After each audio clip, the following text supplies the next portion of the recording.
Assalamualaikum teman-teman, kami dari kelompok 8 mahasiswa Mik Tridharma Palu. Kali ini kami akan menjelaskan analisis SWOT pada toko lapak kece dari mata kuliah Technopreneurship yang dibimbing oleh dosen Acolele Eskom MM Tech di South.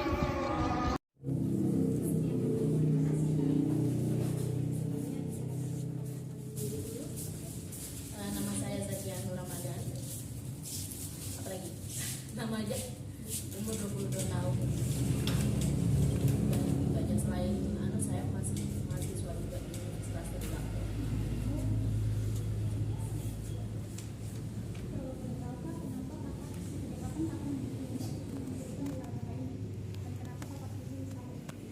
Nah, kalau lapak ini sendiri itu ada pas tepatnya di 2020, kayak baru 2 tahun. Cuman sebelum itu saya sudah sering jualan-jualan. Dari saya awal kuliah di 2017 itu saya sudah sering jualan, atau 2018 kayaknya waktu itu.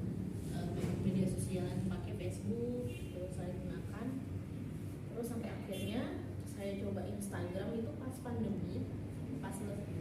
Waktu pandemi Maret itu sudah ada juga jualan, cuma waktu itu pindah-pindah gitu.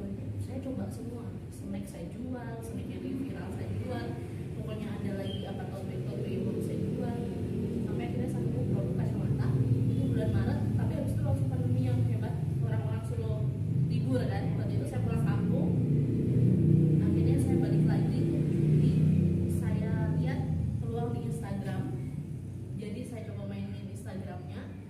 Di situ saya harus buat, berarti saya harus buat nama untuk toko saya di media sosial dong. Nah, jadi saya ketik nama Lapak Kece. Kenapa Lapak Kece? Karena waktu itu saya cuma di kos-kosan kecil gitu, saya sediakan barang di situ. Jadi ketika orang datang, berarti apa ya?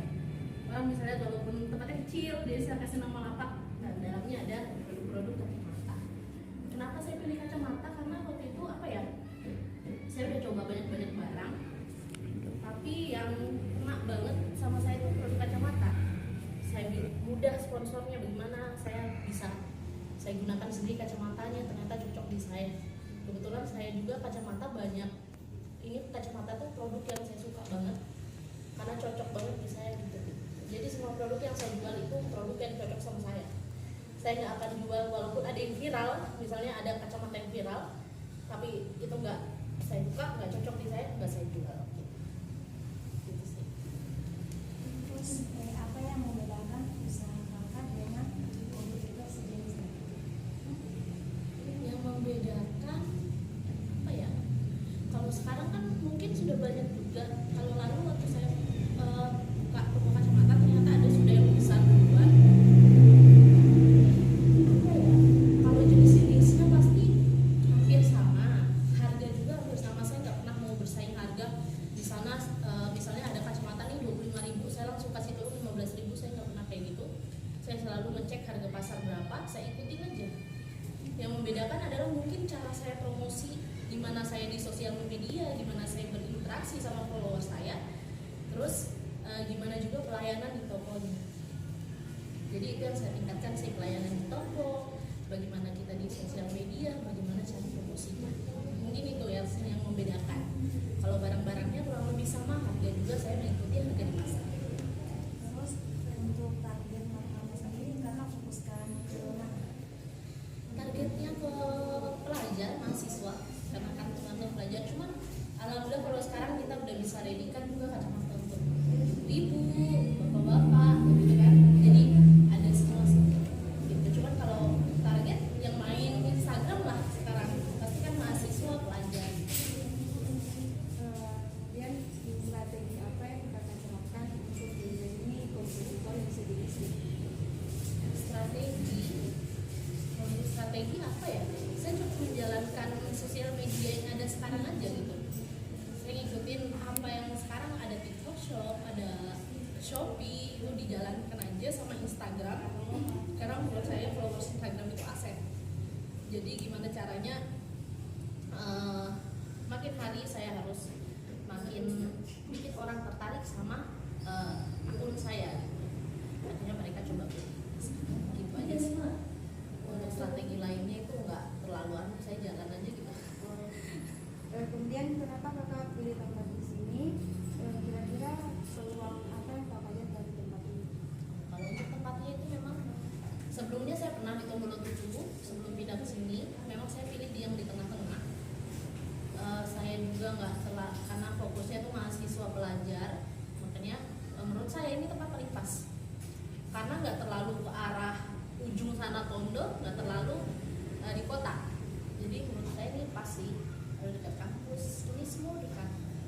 kampus Unpad, dekat sekolah-sekolah yang lainnya kayak Setiabudi, banyak anak SMA, banyak anak SMP, mudah dijangkau aja. Apakah sejauh ini kakak akan ingin membuka usaha besar atau ingin sederhana? Kalau ingin lebih besar, pastinya ingin lebih besar ya. Kayaknya saya planning dalam waktu dekat akan mungkin bisa jadi memperluas atau bisa jadi juga buka cabang. Cuman saya orangnya nyantai sih, tinggal ngikut aja gimana. Kalau memang nanti waktunya bisa buka ya buka. Cuman kalau untuk target harus besar lagi enggak sih. Karena saya apa adanya aja. Waktu pindah ke toko ini tuh kosong gitu, di bagian tengah kosong. Saya belum punya barang sebanyak itu karena saya itu bertahap. Saya dari yang usaha tanpa modal mau banget, jadi untuk menambah barang itu saya bertahap, bukan modal.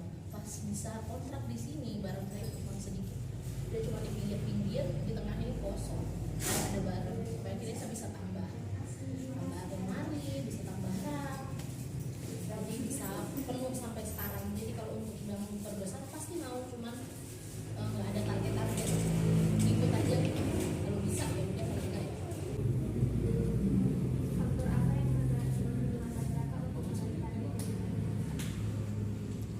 Apa ya menghambat? Nggak ada sih. Cuma kalau dulu pas awal mau dirintis itu hambatannya yang modal. Karena kalau saya punya modal pasti saya langsung bisa gede. Cuma karena saya belum punya modal, jadi bertahap yang dari kalimat saya bisa jadikan. Saya pengen banget jadikan kacamata impor, cuma saya nggak punya modal aja. Baru yang lokal sebelum ya sih, jadi hambatannya modal. Kalau itu sampai separuh ini kayaknya aman aja sih. bisnis kakak? Nggak ada sih, ini aman aja gitu. Masih seperti sebelumnya. Dengan jalankan bisnis dan bagaimana cara menjalankan? Kalau masalah selama ini yang paling sulit ya itu saya pernah pas kontrak di Foto Borobudur baru 7 bulan. Ternyata ini memang kesalahan saya dari awal, tidak hati-hati. Ternyata itu yang punya kontrakan itu punya utang sama bank, dan itu kredit rukonya. Jadi saya didatangi pihak bank waktu itu, disuruh segera pergi, dikasih waktu 1 bulan, padahal saya baru kontrak 7 bulan. Itu kalau dihitung saya rugi puluhan juta kira-kira. Karena untuk masuk itu saya harus renov semuanya baru 7 bulan. Karena posisinya waktu itu saya itu belum punya apa-apa begitu ya. Hasil jualan juga masih untuk tambah barang. Jadi saya benar-benar nol gitu. Disuruh pindah, gimana caranya saya dengan kontrakan ini. Jadi saya kumpul uang dan waktu seminggu saya cari dulu kontrakannya, deal sama kontrakan ini. Saya hubungi semua keluarga saya yang dekat-dekat. Aduh, gimana saya butuh bantuan. Ada waktu itu saudara saya yang bantu saya 30 juta pure dari dia, itu hanya untuk isi renov yang di sini. Saya bisa kasih kembali dalam waktu 1 minggu. Karena pas sudah di sini alhamdulillah penjualan juga naik. Intinya yakin aja sih. Tapi waktu itu sempat stres sekali. Sempat stres, tiba-tiba wah bisa-bisanya gitu. Dan yang punya kontrakan itu saya hubungi udah bisa. Pak ini gimana kok kontrakannya mau diambil bang? Dia tidak bisa sama sekali, tidak lepas tangan dia. Terus kan nggak jadi 7 bulan, baru 7 bulan saya dihitung saya keluar. Saya harus cari kontrakan. Dan kenapa saya nekat pilih kontrakan yang lebih besar? Saya pikir kalau saya pilih kontrakan juga yang kayak gitu, kayak saya pindah apa ya, tidak melakukan perubahan gitu. Dan ternyata alhamdulillah ketika saya berani ambil yang lebih besar, itu yang masuk ke saya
harus tenggelam karena di situ nggak ada, sampai akhirnya itu saya harus berani aja sebagai itu, nekat aja, nekat juga harus punya keyakinan kalau saya pasti bisa sih di tempat yang baru, nggak bisa, lumayan rame juga di sini.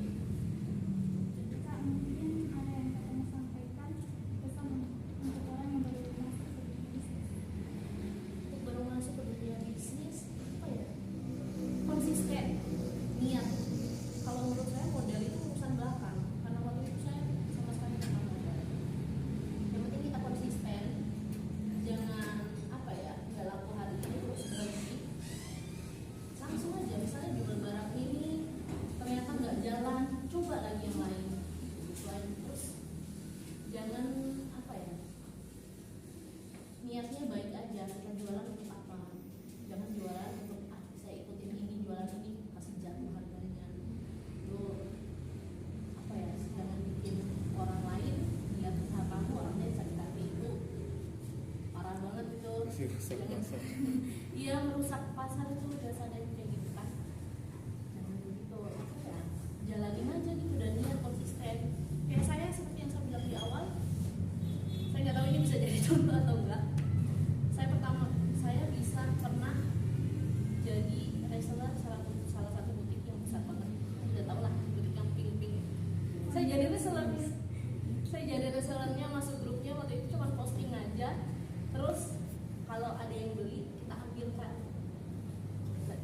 Jalan. Saya pernah kreditkan barang di kampus, di kuliah saya bawa kampus, tas-tas, snack libi-libi saya pernah coba. Terus seblak instan saya pernah coba. Pokoknya kayak gitu, nggak laku, ya udah saya coba lagi barang yang lain sampai saya ketemu produk yang cocok sama saya, kacamata. Akhirnya kalaupun mau bikin mas toko, saya mau yang saya dikenal sebagai toko kacamata. Mending intinya konsisten sama niat. Kalau kita udah mau terjun dunia bisnis, tentukan apa yang kita mau jual, kita harus usahakan, itu aja sih.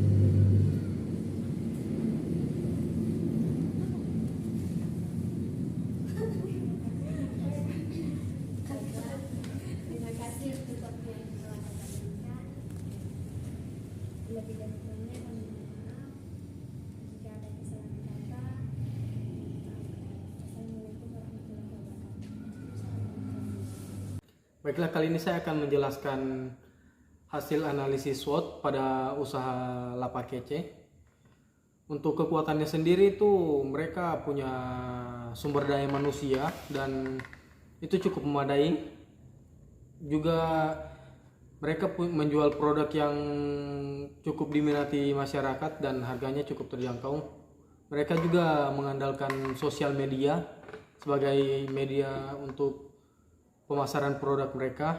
Untuk kelemahannya sendiri, usaha Lapak Kece itu bisa dibilang usaha yang sudah cukup pasaran, jadi saingannya cukup banyak. Nah, untuk peluangnya sendiri, mereka memanfaatkan sosial media untuk pemasaran produk mereka, untuk pengenalan toko mereka, dan tempatnya juga yang cukup strategis.